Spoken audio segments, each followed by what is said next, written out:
আবার দিবে দুইবার দিবে আমাদের জাতীয় দলের একজন জনপ্রিয় ক্রিকেটার ইউনিয়ন কাউন্সিলের যে চেয়ারম্যান তার নিকট নোটিশ না পৌঁছানো মানে এই নয় যে তাদের মাঝে তালাক হয় নাই, অর্থাৎ স্বামী স্ত্রী মানে তালাক হবে না। এটা উচ্চ আদালত অর্থাৎ আপিল বিভাগ ওই রায়ে বলেছেন যে স্বামী স্ত্রীর মধ্যে কন্ডাক্টটাই হলো আসল, অর্থাৎ আচরণটাই হলো আসল।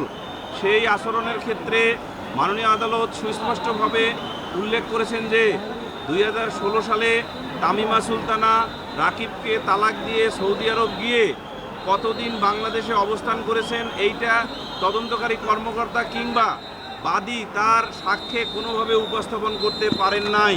ফলে এই মামলায় ক্রিকেটার নাসির হোসাইন এবং তামিমা সুলতানা বেকসুরভাবে খালাসপ্রাপ্ত হয়েছেন এবং তারা ন্যায় বিচার পেয়েছে।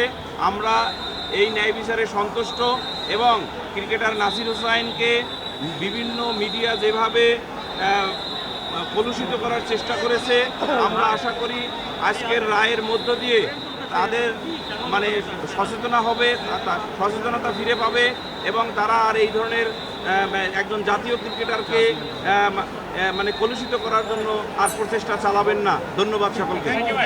আপনার নাম পরিচয় স্যার আপনার নাম পরিচয় একটু বলেন।